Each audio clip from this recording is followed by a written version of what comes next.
going on, everybody? Morning of day 3. Stayed here in Idaho at Balanced Rock Campground last night. It was really good campground, quiet. Got a little full, not too full. Some people came through, but mostly quiet for the most part. Got this nice creek. Was able to get a fire and cook up some baked beans last night for dinner. We're headed to Utah. We're headed to Salt Lake City. We're gonna stay there for the night. We're gonna get a hotel tonight. So at least we won't be sleeping in the truck for one night. But we're gonna hit the road after our coffee here, and we'll catch you guys in a little bit. The reason why we included Salt Lake City in our road trip was to eat at a place that Inga had been wanting to go ever since reading about it online. One thing that we haven't mentioned, and which can throw a wrench in a road trip, is that Inga and I eat an entirely plant-based diet. We're strict about it as well, no exceptions. This can make it hard to find food in certain places, or at least that's how the myth goes. The truth is, as the trip goes on, we realize just how easy it has become to eat pretty much any way you want in the United States as you travel on the road. In our case, eating vegan food. All right, we've made it to Nevada. We've crossed over. We're about to go to Jackpot. That way we can take a quick break, maybe use the restroom, eat some breakfast before we head to the Salt Flats. But we've crossed over into another state. See you guys in a bit.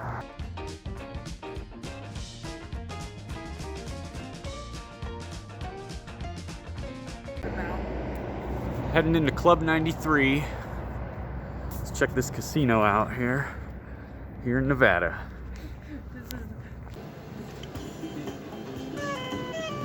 Oh, come on. Oh, yes. Yeah. Now we need to show. Yeah, you're probably right about that. Nice. Oh, mother, really?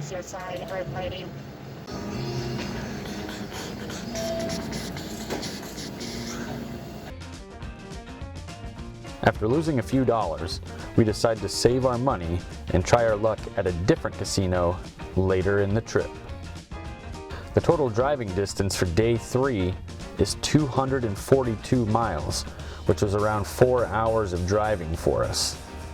We planned on enjoying this hotel since our next hotel won't be until day 8 in Nebraska. So after tonight, we're sleeping in the Tacoma for a while.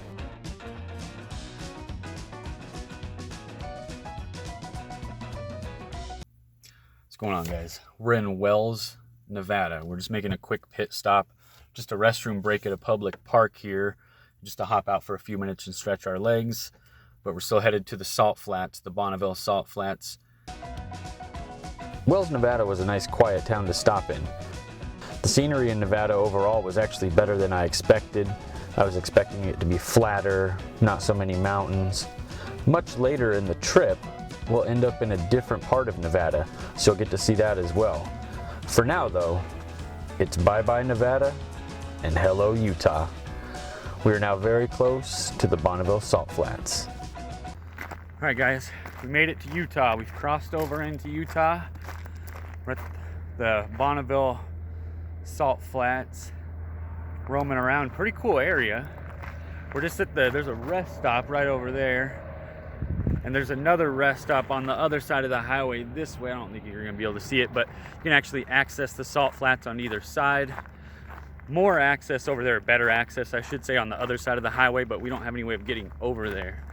So we're going to head down to the sand. We're going to put our feet in the sand at the very least, so we can say that we did.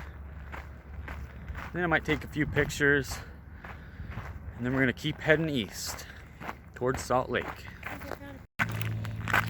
All right, here we are walking on the salt. As you can see, I can kind of break it up, break off chunks of this stuff. It's interesting. It's kind of like a triangle with some pink.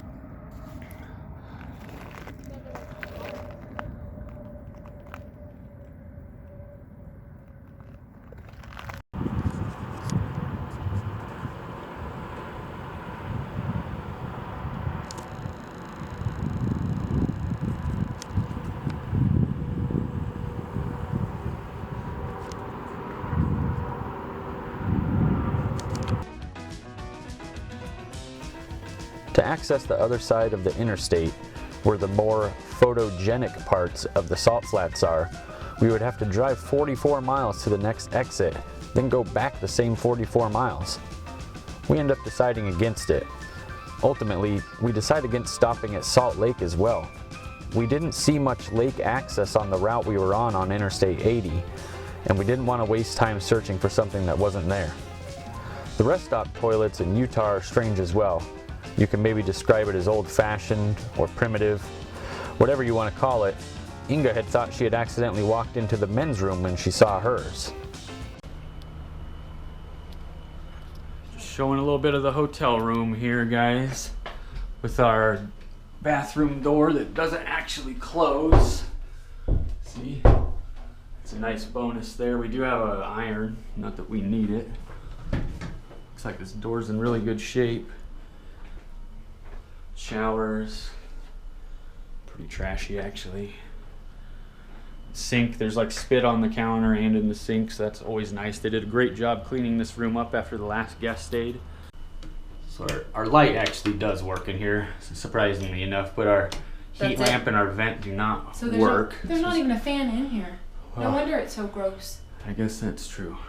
They don't even have any ventilation. Like there's probably mold. Yeah, there's mildew up on the ceiling and up there, and I found a dirty diaper behind the toilet as well.